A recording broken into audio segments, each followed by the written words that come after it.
In today's video, you've lost a bunch of weight and now you're stuck with the calories low and you don't know what to do, and I'm gonna give you the answer.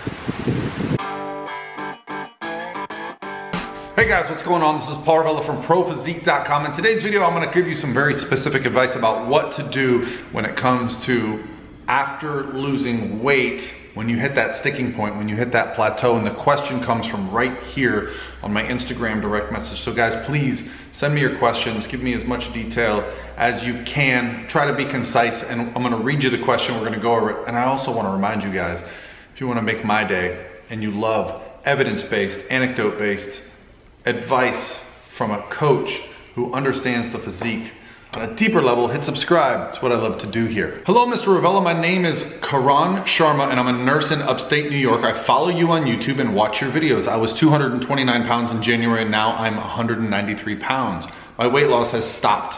I'm 5'10". Was hoping to get to 185 pounds. I lift 2 to 3 times a week, run 9 to 10 miles a week. Thank you again. Pics below of my progress diet you can share as well.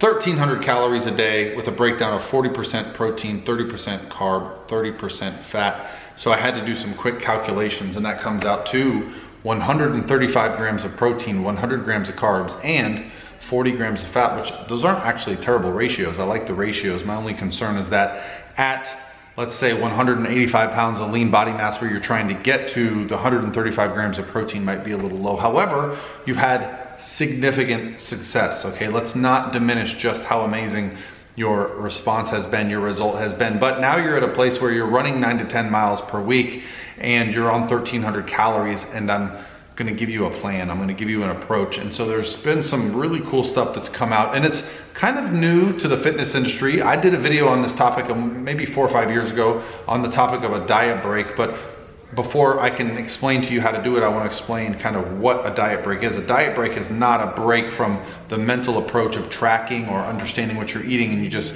let it all go. No, that's called cheats, right?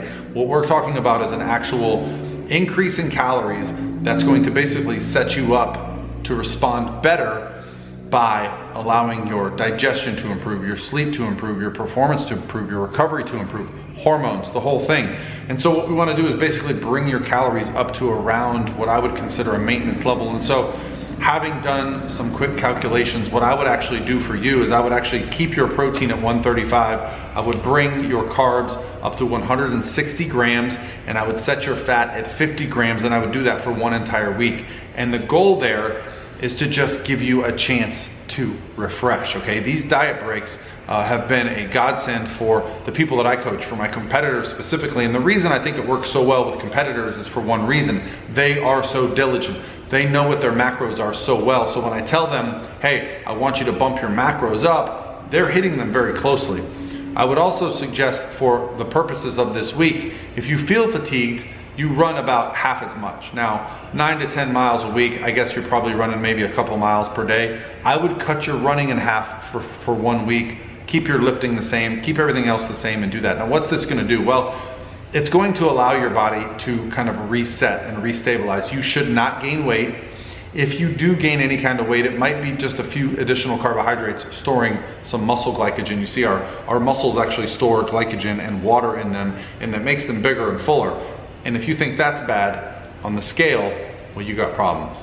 Big muscles, full muscles are much better. So if you've been at 100 carbs and this restricted amount of calories for a long period of time, you're definitely depleted. So we can restore, refuel you, and without the risk of putting on any body fat, because these are essentially maintenance calories, meaning you will not gain body fat on these calories. These are where you can hang out. Now, what should you do after that point? Now, first of all, the result you should expect. After a week, you should expect to be pretty stable, meaning the scale shouldn't be doing much fluctuating, if at all. However, you should feel stronger, you should look better, you should feel better, you might sleep better, your digestion might improve, okay? That's what I expect. At the end of that week, what I'll do with the client is I'll do a check-in and I'll say, okay, where are we at? How are you feeling? If things went really well, I'll probably add a second week, okay? The research that was done on this, the acronym's called the Matador study.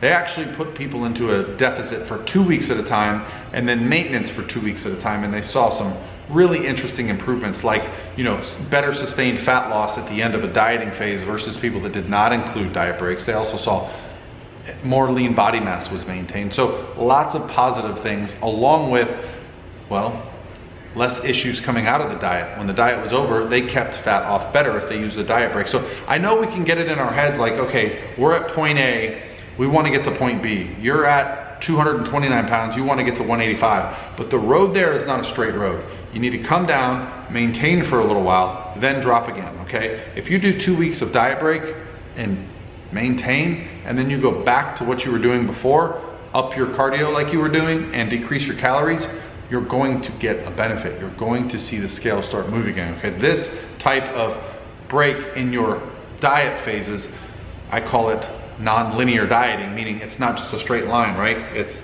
you know, you're gonna take steps along the way. This is going to ensure that your success is much better, okay? It's much more sustainable, and I think you'll enjoy it a lot more. When you know you have a little bit of a break coming up, oftentimes I'll push my athletes, I'll push my competitors or anybody that's working on fat loss a little bit harder. I'll say, hey, next week is a diet break. So this week, we're gonna bump up the cardio a little bit, we're gonna push the calories down a little bit, we're gonna give it a go, and then we're gonna recover, okay? Just the mental break, knowing, okay, I can do this for one more week, really allows us to make a lot of progress. So 1,300 calories, that's pretty low, especially for someone who weighs, you know, 190 pounds. But I understand you're close to your goals. You wanna get to where you're going. Don't think of it as you have to fight and fight until you get there, because what are you gonna do when you get there? You're not actually gonna understand how to maintain it. However, by using diet breaks along the way, you're gonna see, okay, the calories that I use to lose weight, the cardio that I use to lose weight, I don't have to do that when the diet's over. I don't have to do that when I reach my goal. I can bring things up slightly and maintain with more food, less cardio. Therefore, you're actually learning a lesson about how your body works. You're not just grinding yourself into the ground, hitting your 185-pound goal, and then losing your mind, okay? You're gonna learn some lessons along the way. I promise you, this is something that is kind of rather new, but for a coach like me that deals with hundreds of clients over the years, well, what I've found is that this is the future of weight loss. That's right, diet breaks have literally changed the paradigm of dieting, okay, for the better. Hey guys, hope you're having a great day. I'll talk to you tomorrow.